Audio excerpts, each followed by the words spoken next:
I'm from here in Athabasca County, Alberta. Have since 1976 when we bought our place here.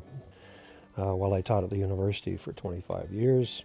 But where we're from originally, it's always a good question. I was born in Tyendinaga Mohawk country in southern Ontario.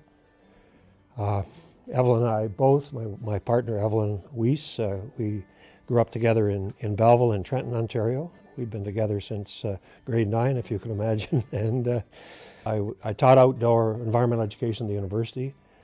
And that's basically what I've done since I retired, only I've been sort of strictly a volunteer organizer of environmental groups and environmental activism.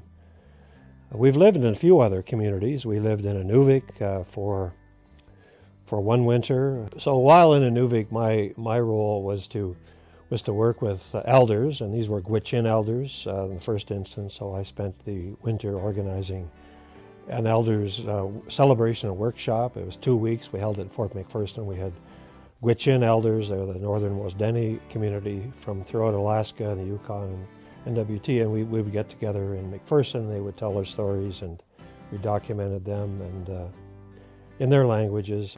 Environment was part of it, but it was primarily a focus on their traditional knowledge. And I did the same thing at Fort Franklin, Delaney as it's known now, and with the Sato Hareskin people, bear people. And they were very concerned, and throughout that time it was the Berger hearing, 76 when the first pipeline was proposed. And so our group was engaged with that and in mobilizing Native people throughout those communities to come, particularly elders and people living on the land, to come and talk about their history and their knowledge of the land way back to time immemorial.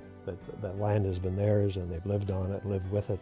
So that was a wonderful learning experience for me, and I got to know a little about their water and how they valued it. But it wasn't primarily a focus. My focus was not on environment. Mine was more on cultural development.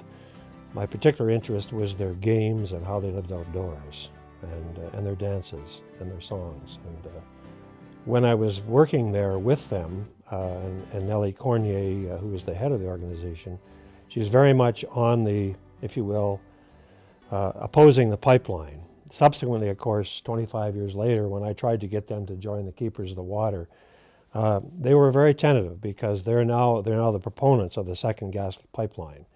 And the main group that still opposes the pipeline is our friend Sam Gargan from the Decho. The Decho are the last holdout. They have not made a land claim they've not settled their treaty. So they're the people that are still sort of dragging, and they're the greatest defenders of the head of the Mackenzie River, where it empties out a great Bear Lake. They're very concerned about their water. They're concerned about climate change as well, because they see it happening. They see their permafrost disappearing, and there's no permafrost there anymore. And the same thing in northern Alberta.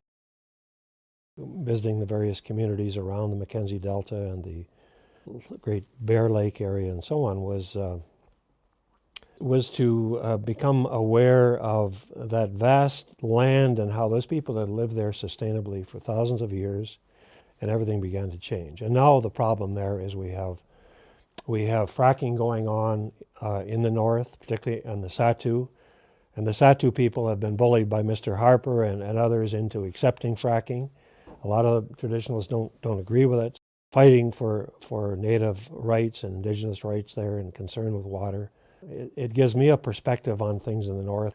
And some of the other people I worked with in the 70s, they've gone the other way because the interests of their people have been now to develop oil and gas. So this is not an easy thing to talk about.